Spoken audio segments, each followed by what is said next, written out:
Hello, everyone, and welcome to the Charlie Mike channel's Life After the Military podcast, a show completely focused on reversing the trend of veteran suicide by helping veterans transition from military to civilian life and strengthening the mental fitness of our active duty military, veterans, and their families. Our show is powered by Pivotal Moments Media, an organization on a mission to strengthen mental fitness worldwide for all. Go check them out at pivotalmomentsmedia.com to learn more. My name is Lee Elias, and I'm joined, as always, by my good friend and co-host, Howie Cohen, and we are privileged to have Tim Cochrane with us today. Tim, a former United States Marine who specialized in electronics while serving his country, is currently responsible for business development and growth for Tenova, LLC, the parent company to HireMilitary. You'll recall we interviewed Sergeant Major retired Michael Quinn several weeks ago. He started Tenova, LLC and HireMilitary about 4 years ago. Tim began his civilian career in 1985 on the floor of the New York Stock Exchange as an electronics technician with the Securities Industry Automation Corporation. While working on the floor, he was approached to become a clerk with the specialist firm handling the stock of Westinghouse. In 1992, Tim set out on his own and became an independent floor broker. In 2017, Tim joined American Corporate Partners as president of their Citizens Program, a national nonprofit organization focused on helping returning veterans find their next career through one-on-one mentoring, networking, and online career advice. Tim is a strong advocate for community activism and was part of the executive leadership of numerous political campaigns in New York City, as well as state and federal levels. Tim, it's great to have you here. Welcome to Life After the Military. Thanks, Lee. Thanks, Howie. I'm honored to be here with you gentlemen today. Share with the audience how you prepared, how you executed transition out of the Marine Corps to the private sector. Let us know what went well, what didn't go well, what you do differently. And if you could do it all over again, you know, what advice you'd give to the people transitioning today? Well, look, my going in the Marines was the best option for me. Prior to that, you know, I was the youngest assistant manager in the tri-state area for McDonald's. You know, that was my claim to fame. But I'm not knocking McDonald's. Everybody, no, I didn't think you were. McDonald's. But, you know, for me, education wasn't there. I was working, I was out on my own at a very young age. And so when I found out that I qualified for an electronics background in the Marine Corps, I was like, holy hell, this is the way for me to go. Right. But you know, I wasn't a lifer. When I was in the Marine Corps, it was there. I was going in because I needed this education. I needed a career path that I was confident I, you know, could find a career path. But as far as transitioning, for me, it was give me my DD-214 and get me the hell out of here. Because, you know, and anybody who was talking to me was like Charlie Brown's teacher. All I heard was wah, wah, wah, wah, wah. Now, yeah, you guys got it, right? You know, say some major standing on a stage telling me how I should transition out and great jobs and what I didn't want to hear it anymore. Well, I was in for a rude awakening because when I got out of the Marine Corps, I was kind of shocked that there wasn't a conga line waiting to hire me, you know, but then again, I was the mine detector repairman in Guantanamo Bay, Cuba. Trust me, nobody was looking for a mine detector repairman in Lower Manhattan. And so, you know, one of the things I found out really quickly was it was bad enough I showed up with this horrible Brooklyn accent, but I still was speaking militaryese as I was coming out, right?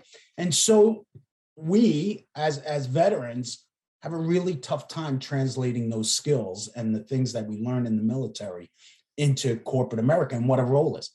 And I probably was on 20 interviews I had no business being on, right? I remember clearly, and I think it's why I was so successful with ACP, and we'll get into that in a bit, but sitting in the car with my fiance at the time, my wife of over 30 years today, with tears in my eyes saying, hell, I'm never getting a job. I didn't understand a word those guys just said to me when I come out of an interview, right? Anyway, a buddy of mine knew the guy who ran technology at the New York Stock Exchange, and he knew the guy was former military. He said, hey, Timmy, I can get you an interview. I went in for an interview. I'll never forget, the guy laid a schematic out in front of me. He said, all right, Tim, follow the signal from here to here. You're an electronics tech. I looked at it. My face turned white. I'm sure I started sweating. And he looked at me. He reached down. He grabbed it, rolled it in a ball, said, shit, if you could survive Paris Island, I can train you. Don't worry about the damn schematic. Awesome. And that's how I got my first job. I mean, right time, right place, right time. Right person. And that's it, right? Yeah. But your average soldier, sailor, Marine, airman, they're not going to have that same experience, right? Listen, corporate America, the world loves veterans. They know that we show up with a very solid foundation, all the things that you're not going to find from some kid coming right out of school, showing up for work on time, knowing how to, complete tasks, all that stuff. But the veteran, we say it all the time, you don't know what you don't know. So it takes them a long time figuring out that culture and that crossover. So I was not prepared, but God put the right people in my life and it led on to a really exciting career. Hey, so first of all, Tim, thanks so much for being here. And I know that I'm going to thoroughly enjoy this episode. Not only do I feel like I'm back home, because if the audience doesn't know, I grew up in Union, New Jersey, right outside Newark, New Jersey, which is, and I had my father's mother was from Brooklyn, Linden Boulevard, right? So lead back to Brooklyn, Howie. Huh? All things lead back to Brooklyn. Hey, so tell me that you've eaten a piece of oh God, what's the famous cheesecake place in Brooklyn, man? I mean, they ship cheesecake all over the world. It's like the best. It's the best cheesecake in the freaking world. It's not the Cheesecake Factory. No, it's not. It's not the Cheesecake Factory. I would hope not. No, it's not the cheese. Anyway, and listen, the other thing that occurs to me as I'm listening to Tim is we had an interview, an episode a few months back with Tony Crescenzo, who is just an incredible corporate leader, who is a former Marine like you, Tim. And I got to get you and Tony together, man. And then I got to be there, and just watch you guys go at it with each other. I think have some Junior's cheesecake. Junior's, that's the name. See that? Junior's cheesecake. That's I'm a good co-host. I'm a good co-host, Howie. Lee, you're on top of your game, Lee. I have to be with Howie. I have to be always. Awesome. Well, listen, thanks for being here. And you came as a referral from Michael Quinn, who I have the absolute utmost respect for. The work that Michael does in the networking, the veteran transition space to help veterans have a low stress, high success transition. He is one of the go-to guys that we all turn to in this space. And when Michael makes a recommendation, it's kind of like E.F. Hutton, I'm listening and I'm acting on it, and that's why you're here, and I'm so glad you are. So Tim, what I'd like, well, first of all, let me just kind of go back to that experience that you just shared. Obviously, that's not the way to do it, right? And I don't mean that as in all, speaking, poorly about Tim. It's just, hey, look, but there are a lot of people who have those experiences even today, for whatever reason, right? And I think the thing that I would like to share with the audience is that there are so many resources out here today. And we're going to talk about one of them that Tim was a part of and may still be a part of, is American Corporate Partners, who do phenomenal work in mentoring transitioning veterans, with understanding what it's like to be in corporate America. But there are so many resources out there now that transitioning veterans can turn to. So you don't have to do this on your own, right? You have to do a couple things. Number one, you have to be willing to ask for help. That's number one. Number two, you have to figure out what you want to do. Nobody can do that for you. And then the last thing I'll tell you is you got to own your own transition, right? Now, we can bring all kinds of resources to you, but we can't do the work for you, right? And but if you do those three things, if you are willing to ask for help, if you are willing to put the effort into figuring out what you want to do, and then you are willing to own the process, there are so many resources out there that we can point you to help you have a very low stress and a very high success transition. So with that, let me shift.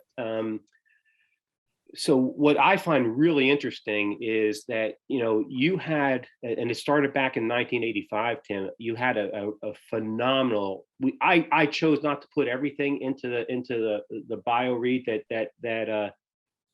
that Lee said. That wasn't everything. That was a mouthful. I mean, well, geez. let me tell you, what this man has done in the private sector is really incredible. And that's what I would like you to talk about is, what you did. We already talked about you starting on the New York Stock Exchange as an electronic technician. I'm sure you leveraged many things, not just about being an electronic technician, but other leadership lessons that you learned in the Marine Corps. But tell us, to just kind of describe for the audience the things you did once you were on the New York Stock Exchange up to current time, because I think it's a fascinating biography. Well, look, it's that same old thing, right? It's the right people at the right time, all of that. I get to the floor of the exchange, literally. I'm walking across the floor within the first week, and I get a tap on my shoulder, right? And now I'm there. I went through a training program that the New York Stock Exchange had, fabulous back then. And I was the guy who was fixing the ticker tape machines. So back in the day, every single trade was recorded. That's what you would see going across that tape. And they would do it on a card. They'd be standing, all that screaming and shit going on. And they're tracking every trade, and it's going into a machine. And that machine's, recording it, sending it out into the world, and sending it across the tape. And that was my job, was to fix that machine. So anyway, I got assigned a post on the floor. And the first week I'm walking across the floor, and this guy, now 4,000 people, the friggin' floor back then, you talk about 10 pounds of shit in a 5-pound bag. You're talking packed with people screaming, yelling. I get a tap on my shoulder, and I turn around, and there's this gentleman standing there, and he says, "Hey kid, where'd you get that tie clip?" I say, "Get this tie clip." And I was wearing a Marine Corps tie clip. I said, "Hell, I earned it." He said, "You earned it?" He said, "Come with me." I walked over, and I went over to a firm called A.B. Tom Payne. And the gentleman who grabbed me by the shoulder was a guy named Sergeant Major Peter Haas. Now, Sergeant Major Peter Haas was with Chesty Puller at the Frozen Chosen. Oh my God, you're kidding me. Well-known Marines of obviously Chesty Puller being the most decorated Marine of all time. And Pete Haas, in fact, there's even a room named after him at the Marine Corps Museum. He was my first mentor. So you talk oh about my God, timing, life, putting people in, and on the floor of the exchange, they had a bit of a Marine Corps mafia. There were a bunch of guys, everything from Vietnam vets, Korean vets, straight on through, and they all stuck together. And so all of a sudden, I was brought into that little bit of that's awesome. Went on about my business, started working on the floor, fixing the machines. And there was this one guy who used to break the machine all the time, right? If he had a bad trade, he'd friggin' pour his coffee in it. He'd stick his ham sandwich in it, whatever it was, right? And finally, one day the exchange came down and said, "Listen, we don't give a shit how much money you make. You break this damn machine one more time, you're out of here. We'll suspend your ass." So he grabs me on his side. He says, "Listen, Timmy, do me a favor. You stand here. If I break the machine, I'll give you $100. You stand here every day and make sure you fix it before the exchange shows up, because they're going to toss my ass." Well, the guy was a little cheap. He didn't want to go in his pocket every week for the $100. He turned to me after a couple of weeks and he said, "Hey, Timmy, you seem like a pretty smart kid. How about I train you to be my clerk? I'll teach you how to trade, and you could fix the machine at the same time. I save $100 and I get a clerk out of you." Next thing you know, I'm a specialist clerk. I went on to getting my own seat and building one of the largest independent floor operations at the New York Stock Exchange with 75 sales traders and so on and so forth. If you remember, the early 80s into the low 90s, capital markets were exploding. Oh, yeah. So a kid from Brooklyn with more balls than brains could go into this environment after leaving the Marine Corps, which taught me how to work in chaotic environments and follow instruction to the best of my ability. Yep. It was just, the gods are good at times, the alignment was there. So the lesson of all this is, if you're a transitioning veteran, get yourself a fucking Marine Corps tie pin, right? That's it. That's what I heard. Wear all the paraphernalia you can, because fuck going in uniform. It served me so well all the way through, because it doesn't matter whether you're a Marine, Air Force, Navy, or soldier. As soon as somebody finds out you're a veteran, and if they had served themselves, almost the same exact thought hits their head. That first night I laid in that fucking cot with that guy screaming, yelling at me, sweating, dirty, everything else, saying, oh my God, what have I gotten myself into? It's the first thought I believe we all find, and we say, that guy went through the same thing, whether he was a Marine or he was in the Air Force or whatever else. Right. I'll That's at least give him a couple of minutes of my time. Right. Utilize it. One thing I'll say, it's funny, we talked about David Goggins ahead of the episode. And one of the things he says, he's my hero too. You got to know this. And if you don't know about him, we'll talk about that later. We got to get him on the show too. He is absolutely, we got to get him on the show. But one of the things he says, he's my hero. And this is why I revere military. He says, don't stop when you're tired, stop when you're done. Yeah. And that's an attitude, sadly, that is not commonplace today. My father, who I love very much, was born in 1940. I still need to meet, because I'm going to tell you, he's an incredible man. I could just tell from just following him on social media. He's got to be just an incredible man. He is. He's all mine. No, he is an incredible man. And here's the thing. He was born in 1940. So he was raised by the World War II generation. And I remember him telling me stories growing up, Tim. You're reminding me of this right now, so I'm bringing it up, of just when he started working for the Pennsylvania Railroad, he had all these World War II vets, and God knows what they saw, teaching him how to work. And you just said it, the intuitiveness to just find a way to get the job done. Hey, kid, sit here, fix the machine.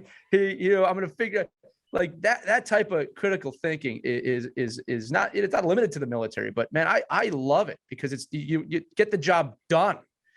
Right. And my father would go on to tell me, Howie, I never told you this, but, as he progressed through the ranks. Is there possibly something you never told me, Lee? Yes. Yeah. There's a few things I haven't told you, no, but he would tell me, as you grew older and, generations change and you get into the 70s and the 80s, the new workers would come in, didn't share that kind of mentality.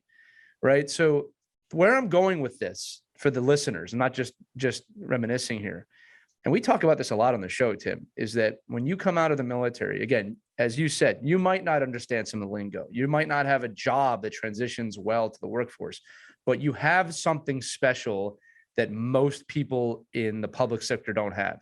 You know how to get the job done. You know how to work hard. You know what it means to get up, go to work. And by most important, and I'm saying this as an employer, as a coworker, of someone who's been around military a lot, you know how to be part of a team, right? And you said it, Tim, there was a team down at the stock exchange that you were part of, and you made, what was it, one of the biggest, would you say it was one of the biggest things ever? I mean, that's not a shock to me.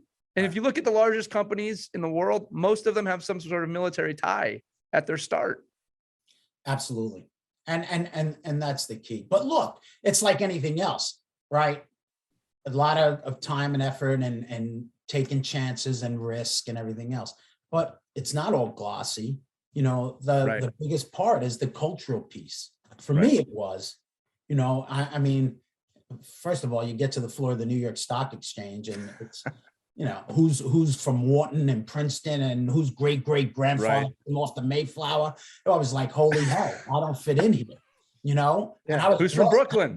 But I was blessed to have that, that group to be able to say, all right, kid, calm down, you'll make it. Try this, try that. Don't slap him upside the head or stick a screwdriver in the side of his head.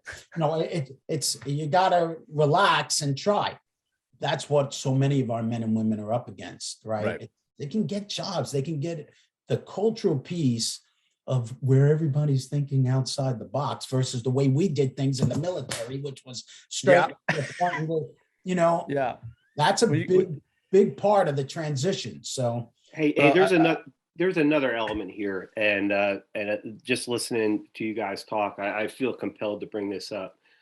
I just finished a book, a phenomenal book that I recommend to anybody who has not read it. It's called Grit by Angela Duckworth, and how she defines grit as the combination of perseverance and passion, right? And the biggest thing I see today, look, I see it everywhere I go. Likely, I'm very passionate about the game of ice hockey. I happen to coach, and I have coached youth hockey teams with my son for the past 5 years. I see it in the players. I see it in the parents. I see it in when I was working at McChrystal Group. Phenomenally talented young people coming in right out of some of the best universities and colleges in the country. But the fact of the matter is, they don't know how to face and overcome adversity. It's just that simple, right?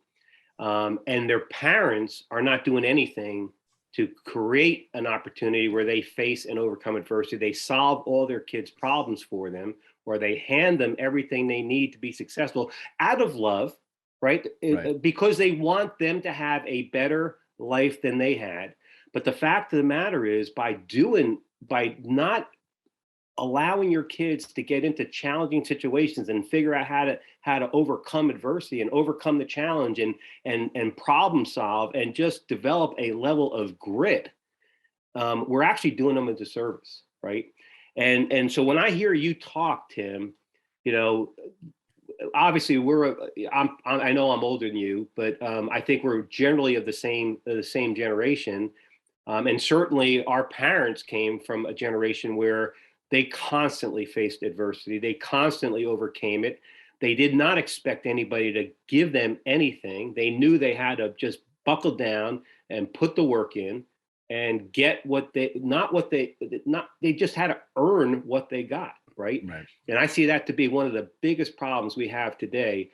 And what I'm hopeful is, and I think I'm right here, is that in most cases, even though the transitioning members of the military now are of a much younger generation than I came from, I'm hoping that the military has at least instilled that in them, is that they have learned how to overcome adversity. Because if they did, then I think you have a much greater chance of having a very successful, a much lower stress transition.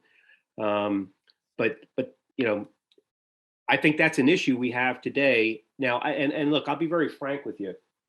I spent a lot of time communicating with folks in the veteran service organization space right now. I'm actually on several different kinds of networking events and other kinds of forums. One of the things I'm hearing from a lot of the folks in the VSO space is that, and it concerns me, is that even veterans are not owning their own transition, that they're expecting someone else to write their resume, to find the job for them, right? And I'm going to tell you right now, that shit will not work, right? Those veteran service organizations, in most cases, are volunteers who are passionate about what they're doing. They are there to be a resource for you, not to do the job for you, right? So if you're getting out, whether you're retiring, whether it's 4 years, 14 years, 24 years, 34 years, I'm telling you, a mandatory thing is own your own transition. Now, there are tremendous resources that will help you, but they will not, and nor should they, do the work for you, right?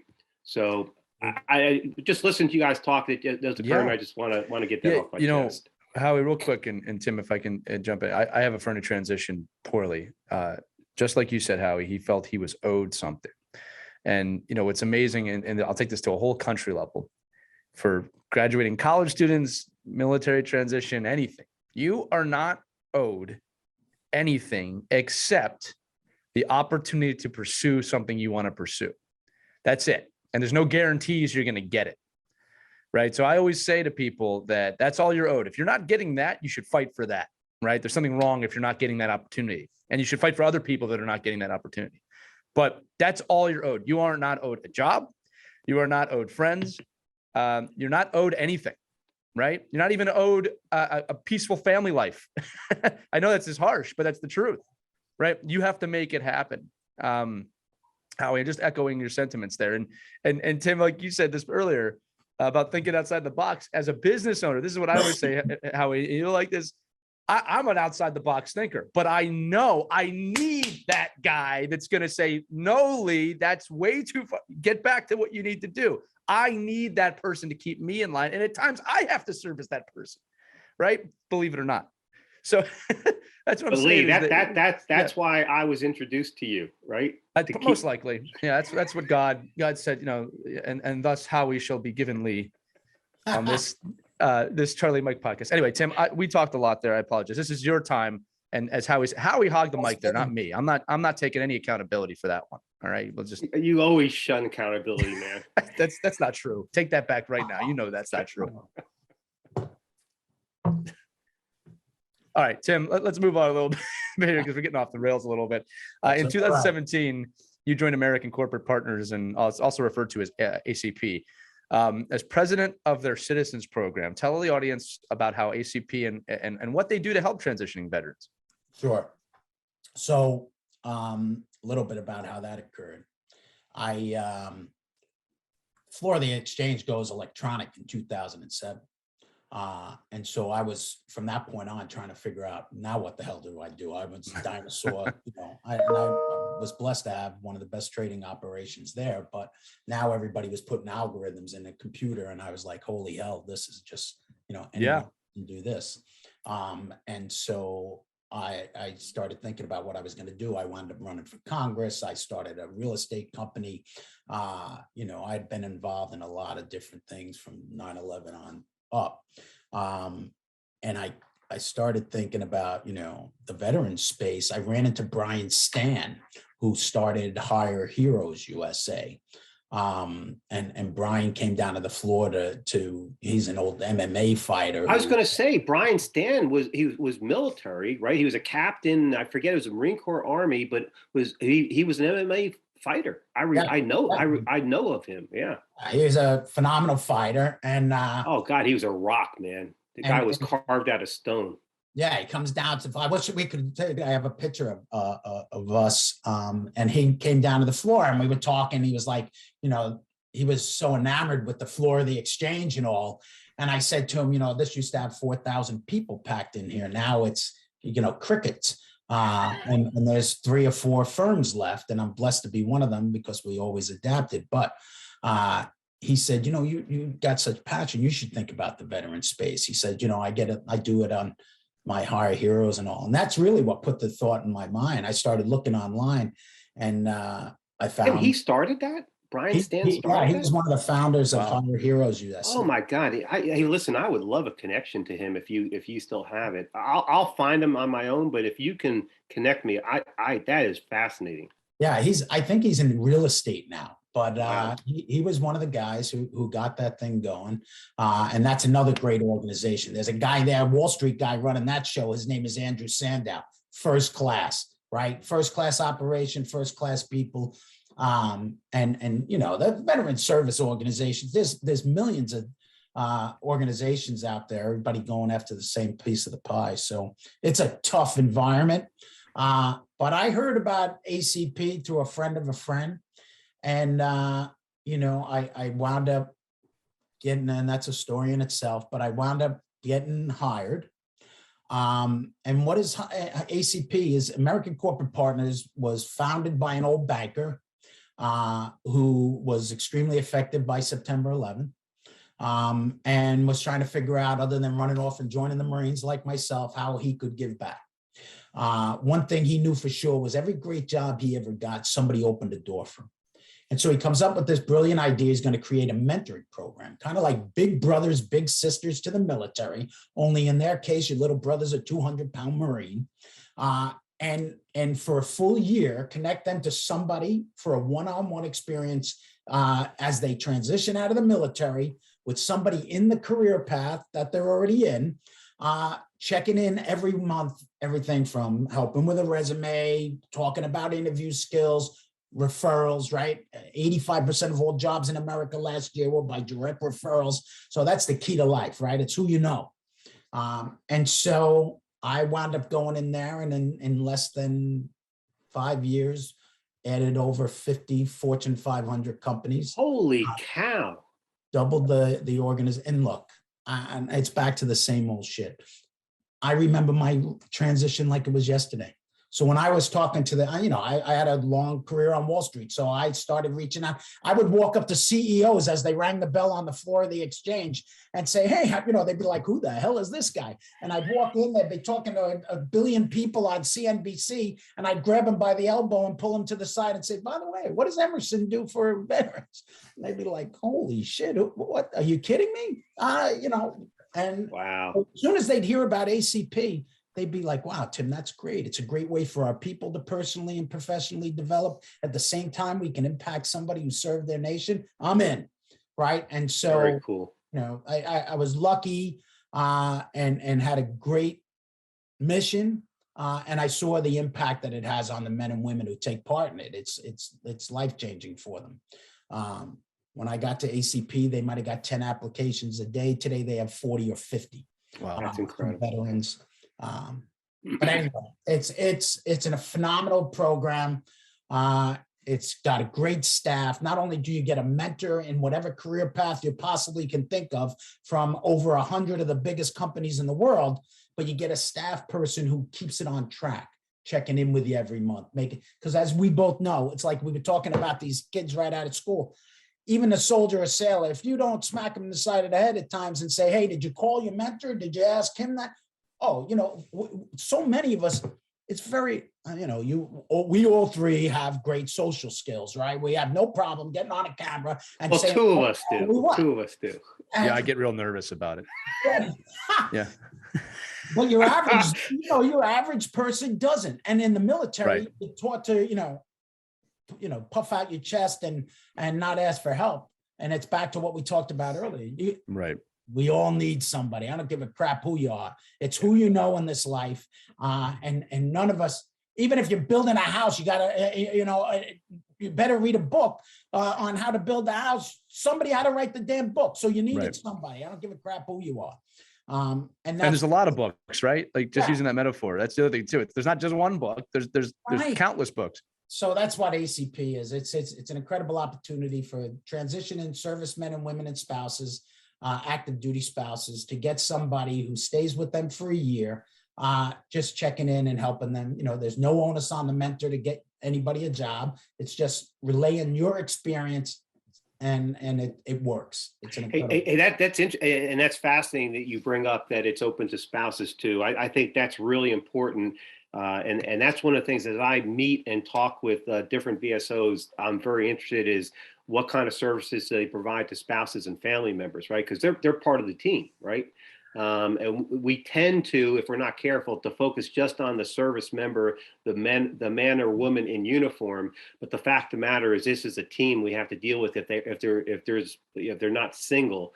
And I think that's real important that they open up their services to spouses. That's incredible. Hey, Lee, I don't know if you caught it, but Ken Patterson, who we did an interview with, I think it was last week. Ken is a mentor in the ACP program. Yeah. And actually, he just connected me to a gentleman he was mentoring. And I got to tell you, this guy had his shit together. And I was all prepared to kind of take him through from A to Z, and I didn't have to do squat. I mean, He had everything, every question I asked him, he had a great response. He had taken, now, of course, he owned the transition, right? But he had everything done with the exception of one thing. And I pointed him to a great resource to help him with that one thing. But between Ken's mentoring of him and the resources that he used, this guy was squared away. That's and awesome. Was well on his way to a very, very successful, extremely low. In fact, he said to me, "This has not been stressful at all." I said, "Well, that's because you did what you needed to do." Right. But I also believe that the ACP mentoring program had a huge impact on his ability to plan, prepare, and execute his transition. And to be honest with you, I've been after linking up with ACP for the longest time and just have not made the connection. But when I knew that you had that in your background, I figured, hey, this is a perfect opportunity to bring out what they do, and I really appreciate that. Thank Yeah, you. you know, No, that's great. I'll just say real quick on that too, Howie, that, you know, one of our goals is to curtail veteran suicide. And there you have a case study of someone who has done this pretty effectively. The answers are there if we want to take them. And I think that's one of the biggest things that I don't want to say the people in charge, but people that care about this, the answers are there. We just have to get it out there. I've never heard somebody have a no stress transition, Howie. So that's amazing. That's wonderful to hear. Yeah, And listen, the key to life is meaningful employment. You know, I've never met a gunnery sergeant who wants to be a greeter at a retail store. Wait, you're telling me it's not playing video games while drinking soda? And it absolutely is not. And so, you know, these guys and gals, they're unemployed day one, you know, and so they wind up taking whatever the hell they can get. And the next thing, you know, they're underemployed, you know, they have, and then you start running into the real hurdles of life. And if you can't make your bills, we're all human, right? It depends on what your background is, but you didn't have to be in combat to have certain issues that are going to come up that could force you to look at life and say, "Holy hell, I don't want to be part of it anymore." you need purpose. You need to have purpose in your life, and Absolutely. the military does a great job of creating that. Look, like Tim, we didn't talk about this. I was a military spouse to my wife. Even I understood the value of the mission. We were always taught and told the mission. And even as a spouse, I felt like I was part of that. I was barely doing it. You were part of it. Right? You're right. I appreciate you were an that, important Howie. part of it. I do appreciate that. And I do. And I need to start owning that. I need to start saying that more. As you know, it's funny. I get imposter syndrome with that myself sometimes.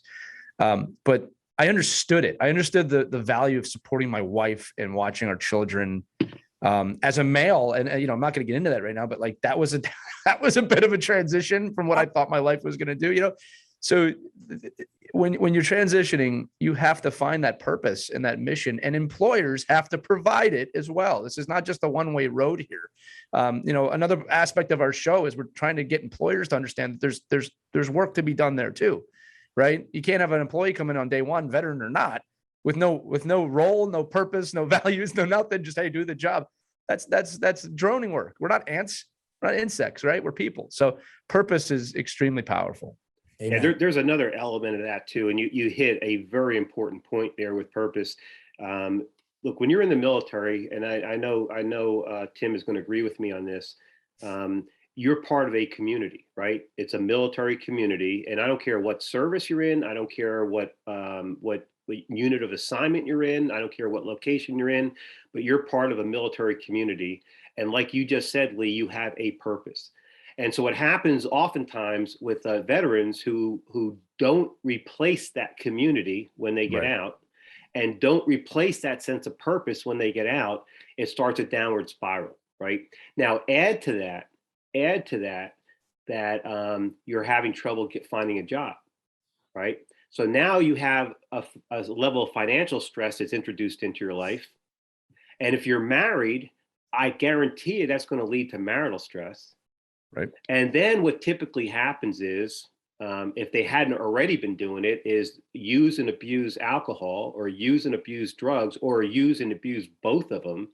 And now they find themselves in such a downward spiral that they've been trying to mask and deaden the pain, that they make the ultimate decision to take the pain away, and they take their lives, right? And it's been interesting as I continue to connect with certain organizations and agencies, and now get data and research around this. You know, Tim, you mentioned you didn't have to be in combat to have, you know, post-traumatic stress. You're absolutely right. You don't even have to be in the military to have post-traumatic stress, right? But the bottom line is, I was under the impression that the high rate of veteran suicide was the cause of post-traumatic stress, traumatic brain injury, combat wound injury. And the fact of the matter is, the research and the data does not point that out. It is absolutely untrue, right? There is a belief out there that a lot of us have, and it's totally inaccurate. The single the single thing that leads to or the single highest thing that leads to the high rate of suicide is problematic transitions, right? And there is data and research. Dr. Joe Gerasi, who is leading the Transitioning Service Member and Veteran Suicide Prevention Center for the Department of Veteran Affairs, has a team of clinical psychologists that are providing research and data to prove this. And it was fascinating to me to find this out. So that's why I think it's so important, the work we're doing here, because and Leah's heard this from me, right? For years, I've been on a mission to how do we turn around this rate of suicide, losing 22 plus, men and women a day. I knew I wanted to do something. I just didn't know what to do, right? And then it really hit a head for me about 2 or 3 months ago. And I apologize, I should remember his name and I don't. I was on LinkedIn one day and saw this picture of this magnificent colonel sitting in his dress uniform behind a desk, a highly decorated combat veteran, commanded at the battalion level in combat, commanded at the brigade level in combat, was in the Ranger Regiment. I mean, just a magnificent man and leader, took his life sitting at his desk at Fort Leavenworth, Kansas. And I'll tell you, I didn't know him, but it really hit me hard for some. And listen, there are how many young enlisted men and women that we don't even know about, right? We just know about him because he was a senior leader, a decorated combat veteran, a 2-star general 2 months ago took his life, right?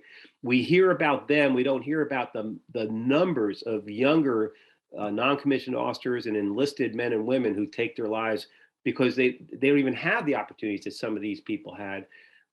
Regardless, that hit me really hard. And I just knew I got to dig in and do something. And again, I didn't know what it was, but now it's coming so clear to me. A few months later, everything's starting to align, and I'm getting connected to the right organizations and agencies. And I've posted about it quite a bit on LinkedIn. And I'll continue to do that. The Army has started a program called the ETS Sponsorship Program. It's a 501c4, not C3. It's a nonprofit organization under the Department of Army. And essentially, and Tim, you can appreciate this, right? I'm sure you experienced it or you've seen it. In any organization we've been in the military, we had a sponsorship program. When we had an incoming soldier, sailor, airman, Marine, whatever, you knew 6 months to a year out that person was coming. Someone, if you were a unit that gave a shit and was well organized and well led, you had a sponsorship program where someone reached out to that individual, connected with him or her, and started communicating and providing assistance as they needed it. And then when they physically came in, that sponsor typically or literally took them by the hand and helped them through their in-processing checklist and integrate into the unit, right? So we do a really good job of bringing people into the military. We do a really good job of integrating them and helping them get into their new units. And we do a shitty job of integrating them into the private and public sector, right? Yeah. And the good thing is now there is a program that the Army starting up, has been piloting for a number of years now in 10 states, and it's about to go nationwide. Now there's some actionable work being done to address this issue, where before we were just spending millions of dollars on freaking research, and now someone's actually doing something, and I'm really proud to be a part of that. So it's funny that you bring it up because you don't even know this, but Joe and I are close friends. Oh, cool. And Joe was one of the first people that I reached out to. Believe it or not, I got a call. So there's a guy named Peter Goodday. Pete started a group called Provetis. Pete's an old Army officer and lost a bunch of buddies to suicide and decided he was going to do something about it. Brought Joe Geraci, was still active at the time. Yeah. They teamed up and started Provetis. And then, of course, once Donald Trump signed the bill along the lines of doing something about veteran suicide. That's when ETS was kicked off, and I worked with Joe from day one with the ETS sponsorship program. Brought ACP into it, and oh, very cool. So, and they're doing great work, and that's what it's all about, right? I mean, if you can get these men and women prior to them hitting the skids per se, that's going to be the key. There's no doubt about it. I mean, and look, they're not looking for a handout. They're not looking for you to think, but there's got to be somewhere where they find that comfort level of having somebody to bounce ideas off of, so that, and look, if I've already made those mistakes, there's no need for you to make them. Exactly. I'll be more than happy to relay it to you. Exactly. And that's what it's all about. I mean, at least that's what I've found in the last 5 years. Well, hey, listen, that is phenomenal that you're associated with them, because you know the value. And listen, I had a call a couple of weeks ago with Brigadier General retired Mike Eastman, who's the executive director for the program. Bill Buck, who is a retired 06 West Point graduate, phenomenal guy, and these guys are doing incredible work. Like I said, there's being piloted in 10 states right now. So the concept is, just for the audience, I know Tim understands it, but for the audience is, when you're about a year out from your end of term of service, your ETS, your exit from the Army, it is mandated that you must go into this program. So they can capture your name and your contact information, right? And once you're in the program, they'll track you to your ETS state, when you actually depart out of the military. And you have an opportunity, if you choose to elect to have a sponsor assigned to you. Now, the concept is that if Howie Cohen is getting out on the 2nd of March, and he's going to relocate to Woodbridge, Virginia, ideally, they're going to find a mentor, a sponsor in the Woodbridge, Virginia area, assign him to Howie Cohen, and then I have now someone that I can turn to, and it's going to kind of take me by the hand and help me through the first months to a year to 2 years, right? Because here's an interesting statistic, right? This high rate of veteran suicide, the likelihood that a veteran will take his or her life increases 2 to 3 times in the first 12 months when they exit the military. So if we now have a sponsor who has been through the process, can help you in whatever way you need to kind of get you through those first couple of months up to a year, the likelihood is that you're going to be okay, and you're going to be successful, right? So that's that. And so you have 200,000 men and women exiting the military, all services, every year. So they're looking to develop a pool of sponsors of 200,000 plus across the nation.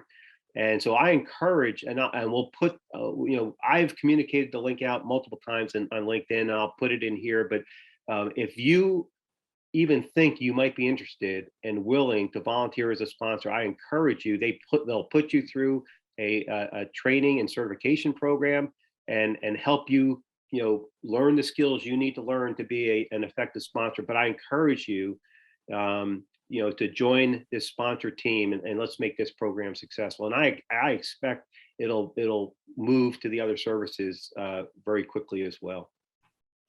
For sure. No, it's a great program. Look, I mean, my whole transition sounds like it was all rosy. I haven't had a drink in almost 35 years, right? Because of that simple thing. How did I fit in on Wall Street after coming out of the Marine Corps, right? With a bottle of Jack Daniels in one hand and an M16 in the other, right? On, just totally excessive life, all of a sudden hitting the street with and totally unprepared. And then all the social issues that went along with it. Next thing you know, I was spiraling.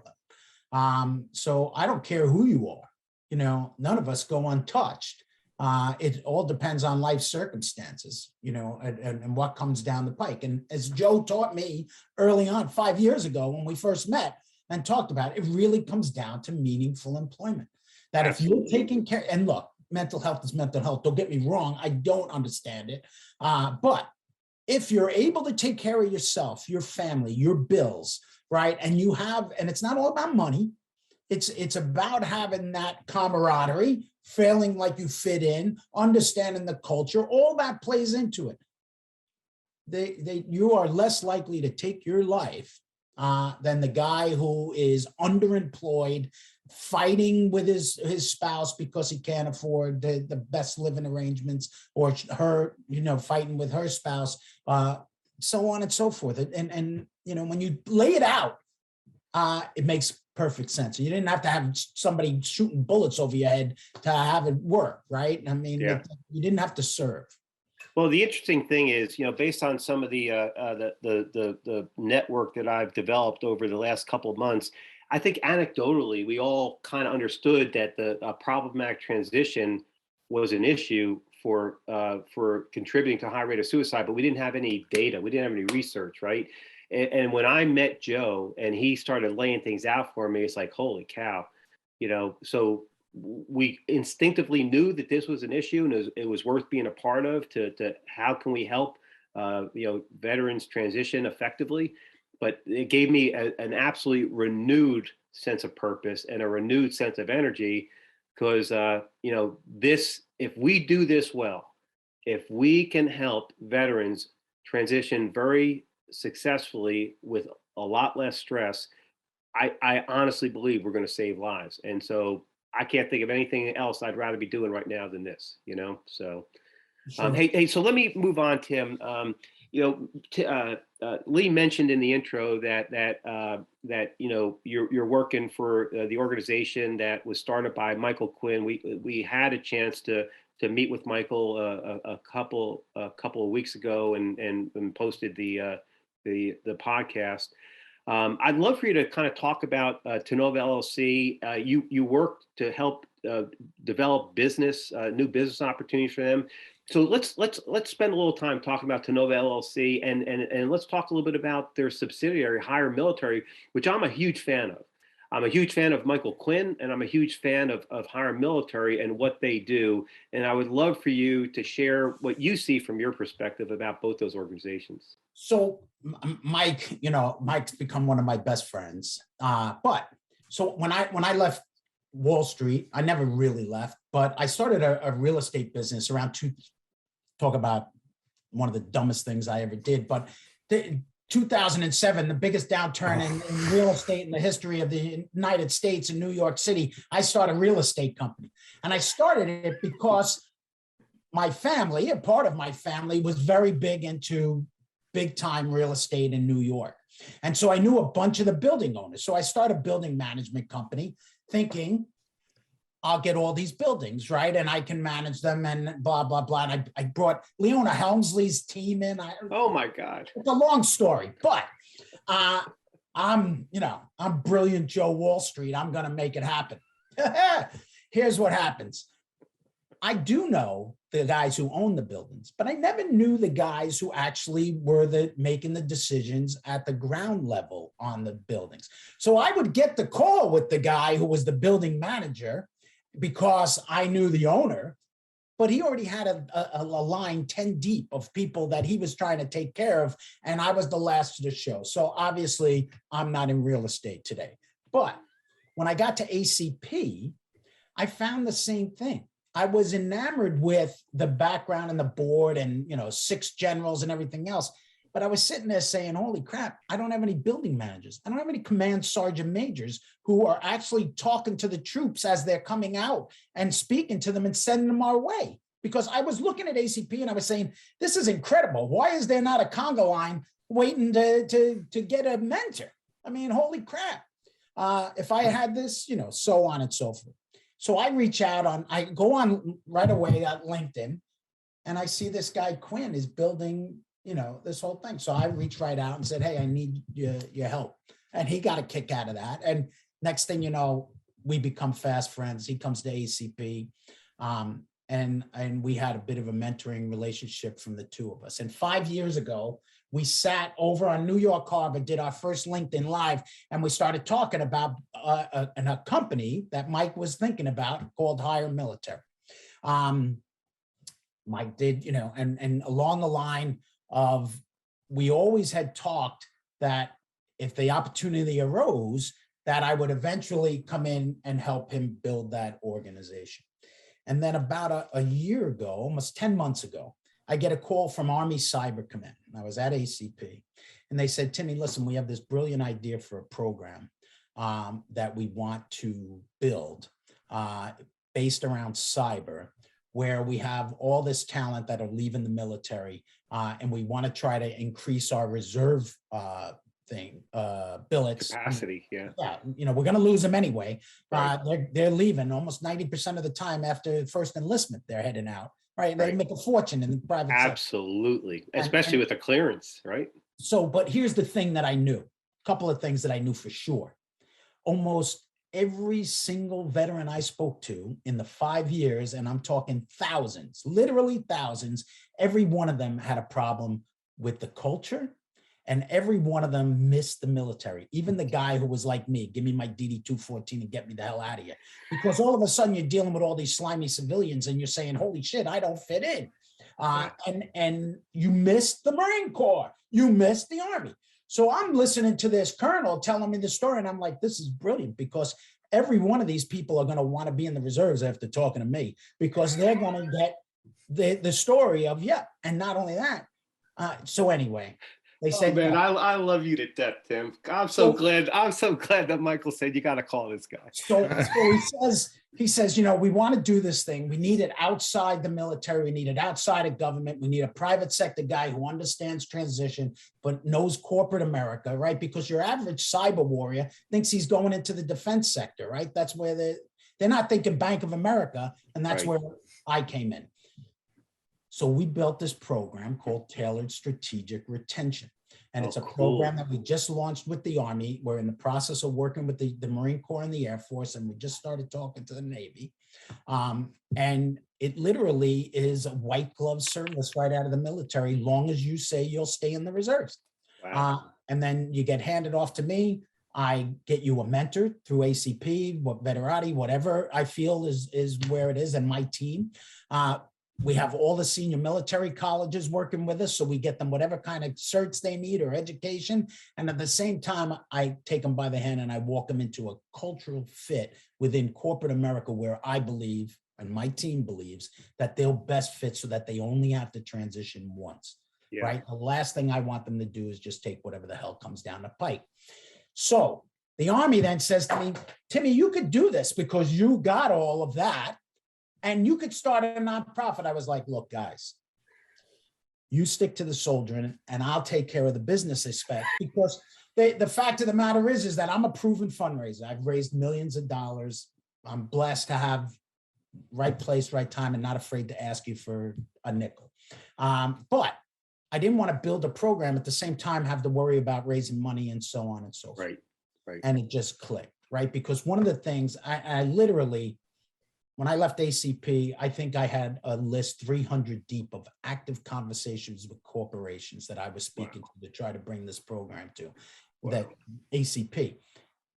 Every single one of those companies said, Timmy, we love the mentoring aspect, but we need to hire, and we need to hire tomorrow. And so now the Army's coming to me with this pipeline of talent. I know companies in corporate America, and at the same time, I feel that we need to, with what's going on, we're at war, guys.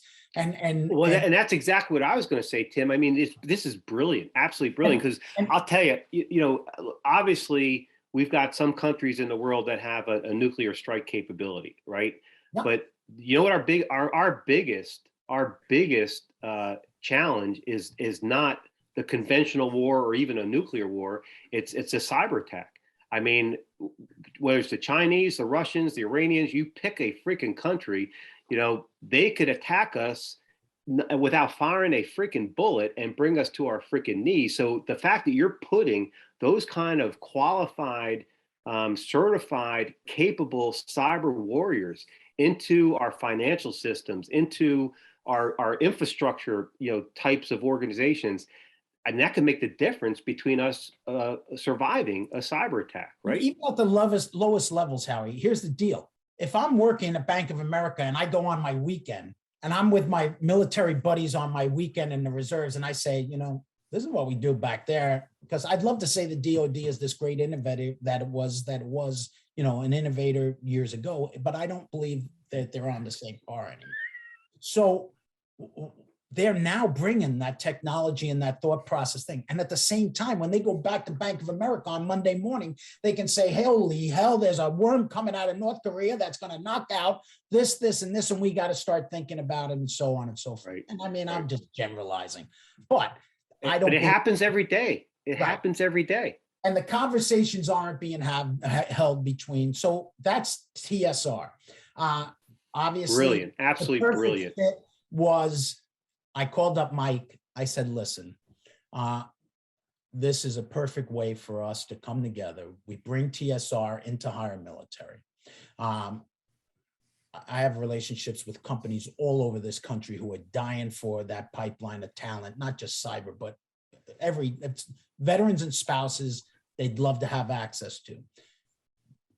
All right, so today I'm the VP of growth for Tenova, which is the holding company of HireMilitary, and we have an educational piece called DNPP, which teaches soldiers how to be hunters. So that when they do come out, they have the skills to go on LinkedIn and actually find people to help them. That's a whole nother issue, but that's how. You have a Jose Velasquez works with you guys, right? I don't know if. Yeah, we have a number of people that work with us on different aspects of HireMilitary. We're over 20 staff now. Right. We have 7 recruiters, and the magic of HireMilitary is almost every single employee is either a veteran or a military spouse. Right. So for me, it's the same same thing as with mentoring. I don't want them to have to transition twice. I don't care if I get you a job. You're going to get a job, but I want to make sure that you're best prepared so that you go into the place that you get the right job, right? I want to get you a mentor. I want to make sure your resume is true. And if we get you a job, great. That's what our job is, right? That's how we run this business. But at the end of the day, nobody understands transition better than people who have been through it.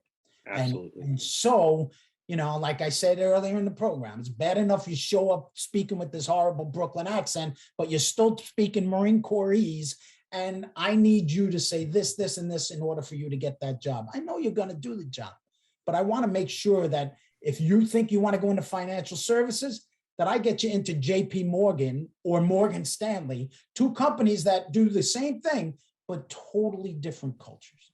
And so I believe that that's what we bring to the table at Tenova HireMilitary.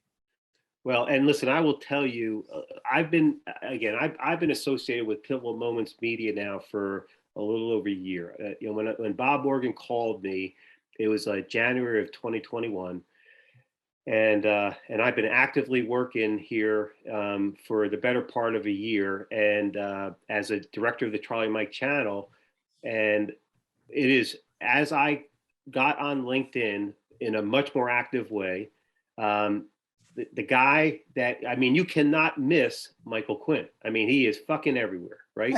But not just posting shit. Right now he's at SpaceX training those freaking people out. Well, let me tell you, the man is putting out gold nuggets every freaking day.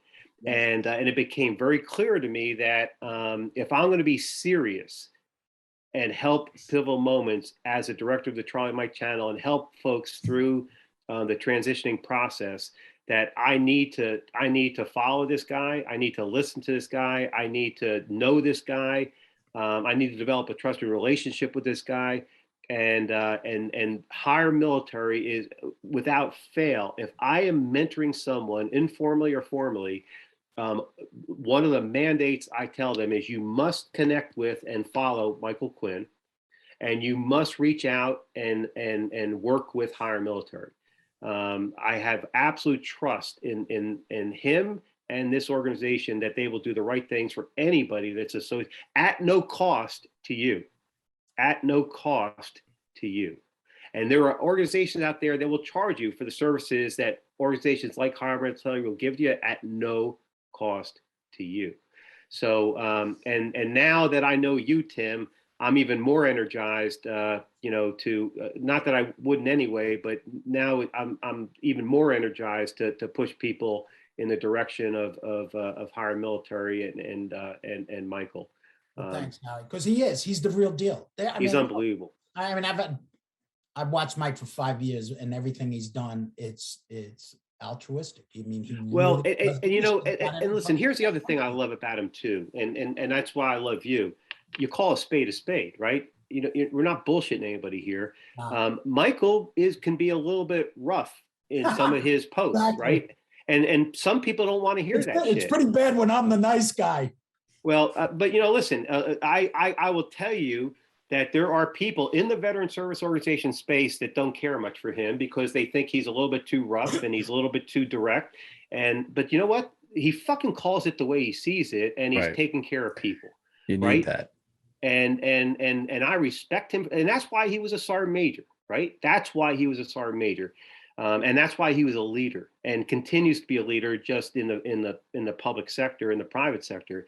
And so I know some people don't want to hear that shit, but I don't give a shit what they want to hear. We're going to tell them what they need to hear, not what you want to hear, right? And it all gets back to personal accountability and overcoming adversity and having the ability to face and overcome obstacles. And Michael's going to help you do that, but he's going to be very direct in his way to doing it. He's going to call a spade. But I will tell you that if you listen to him, if you and his team and you take ownership and you put the work in, you're going to get a tremendous outcome. There is no doubt in my mind you will. And I know people hey, you remember, Lee, we interviewed Jeff Worthington, a couple weeks back. Jeff had a phenomenal experience with the DoD SkillBridge program with a company that didn't even have a SkillBridge program in place, but he was working with HireMilitary, who actually helped him put a DoD SkillBridge program in place with CrowdStrike. He had a successful experience with them and now works for them. And that's all because of HireMilitary. And I'll say this too, just following up on that, Howie. We all need someone in our life that's going to call a spade. I mean, and sometimes it transitions who it is, but I'm not joking here. Like my wife does that for me. And we all know, Howie knows this. I need a good conk on the head every once in a while to say no. We all do. Yeah. And that's what I'm saying is that's a value that you don't want to shun away. Sometimes the people that say things that might hit your ego a little bit or hurt you a little bit, it's a blessing. It's a blessing to have that in your life. And especially in a stressful situation like military transition, you need someone to call bullshit at times, right? Because they're saving you from real bullshit later on. So, I always find when I get hit with something like that, even if it bruised ego or anything, I try and take a step back and just analyze it of like, okay, well, why am I feeling this way? Why am I feeling this emotion right now? Because obviously they hit a nerve. And I'm in control of my own emotions. So I have to analyze this. We don't do that enough as a society.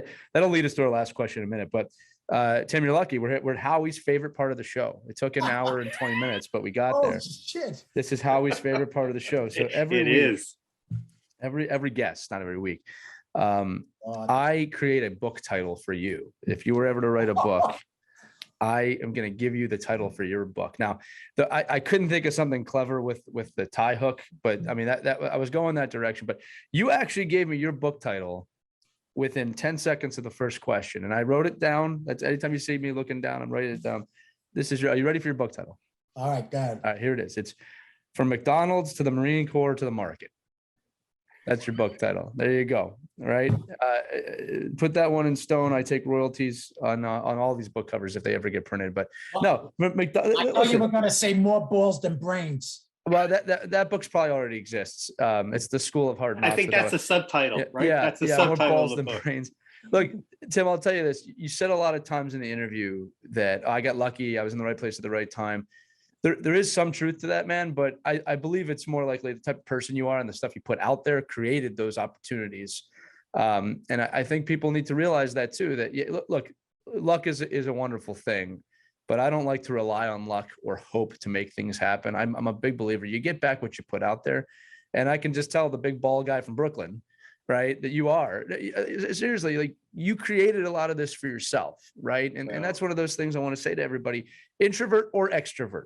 Because I think a lot of introverts hear that and they go, well, I'm not really vocal. You don't need to be vocal. It's just the way you present yourself, the way you put yourself in certain situations makes things happen. But I can tell you this, and we've all heard this statement, there's all this phrase, if you stand on the train tracks and don't move, a train will eventually come. All right.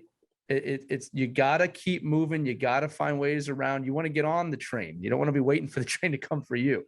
Right. All right. So I just think that lends itself to your personality. If you're someone who talks like the three of us, right? Yeah, get out there, talk, do stuff. If you're not, find what you do, make connections. So look, Tim, I'm going to transition to our last question. Pivotal Moments is a wonderful organization, and really our combined mission across all channels is to strengthen mental fitness worldwide and break the stigma surrounding mental fitness. And look, we all struggle with it at times, varying degrees. We talked about that at the start of the episode, the top of the episode. If you're willing to share, what struggles have you had that you haven't mentioned already? What have others struggled with, and how do you manage those challenges? What do you do on a daily basis to keep your mental fitness to where it needs to be? Yeah, I think it comes down to your identity. Way too often, I've had a couple of, you've heard my story, right? 3 major transitions Right. in my life. And each time I thought my identity was I was a Marine. I thought my identity was I was a stockbroker. I thought my identity I was in real estate. And now my identity today, if somebody would ask me, is, oh, you're a veterans advocate. But that's when you start having problems. Because the fact of the matter is that your identity is who you are, and the things that you should be looking at are what you hold true. What the Marine Corps teach me, that I should be honorable, right?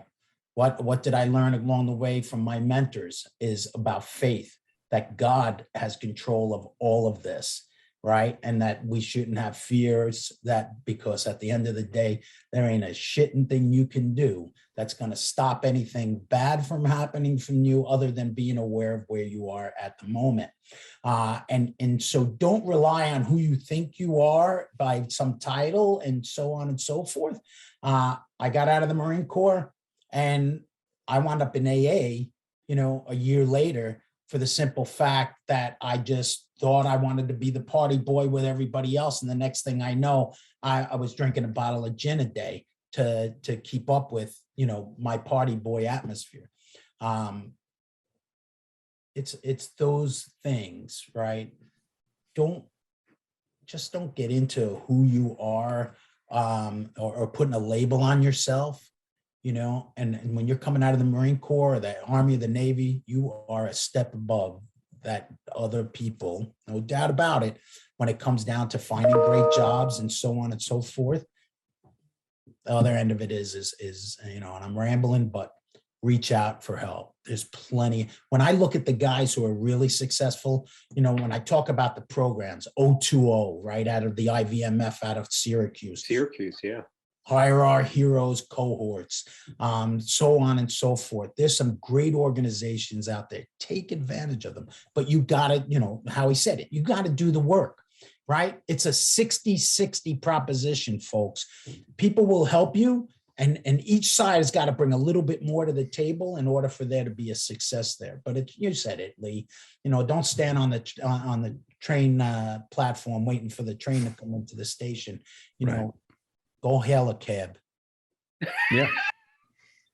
Or an Uber today. Yeah, you can use Uber today, right? I guess. Yeah. Still old school. No, Tim, this has been a lot of fun, man. Lively episode. You're a great speaker too. And it's all roads lead back to Brooklyn, this little tri-state episode. But no, you were phenomenal guest, and appreciate. And this is going to carry me through the whole month of March, man. Anytime I meet somebody north of the Virginia state line, it's like makes my day and my month. And now there's the 3 of us here, man. Well, Yeah, listen, you get to Brooklyn, you look me up. I'll take you out for a great slice of pizza. We'll have a few there laughs. you go. Listen, thank you guys for doing what you do. Hey, Tim, is that where you are right now? You're up I north? am in the Irish Riviera in the Rockaways, right out here. Hey, listen, man. I'm going to be coming up there. Actually, I'll figure it out, but I'll get in touch with you, man. If there's a way we can link up in person, I would absolutely cherish that opportunity, man. That'd be Absolutely. awesome. There's a place right here. I'm going to give a pitch to Kennedy's, and we can have a nice burger, and you can have a good beer, Howie, and I'll have a Awesome. Diet Coke, and we'll have a But before we close this out, I want to give a big thank you to our listeners in the Midwest who have been rolling your eyes the entire episode at these three Northeasterners. But no, joking aside, we appreciate everybody listening. We really hope you're taking value from our episodes and our show. Tim, again, phenomenal guest, but that is going to do it for this episode. You've been listening to Life After the Military, which is powered by Pivotal Moments Media. Again, if you receive value, like, subscribe, tell your friends about it, rate us on Apple Podcasts, share it. That is our goal, is to get this information out to as many people as possible. And as Howie said in the episode, it's altruistic. It's our mission, right? So you can learn more about our organization, Pivotal Moments Media, at pivotalmomentsmedia.com. And take the time to check out our other channels that all deal with mental fitness, and find our education center for more inspirational and educational content. So for Howie Cohen and Tim Cochrane, I'm Lee Elias. Thanks so much for joining us, and we'll see you on the next episode of Life After the Military. Have a great day, everybody.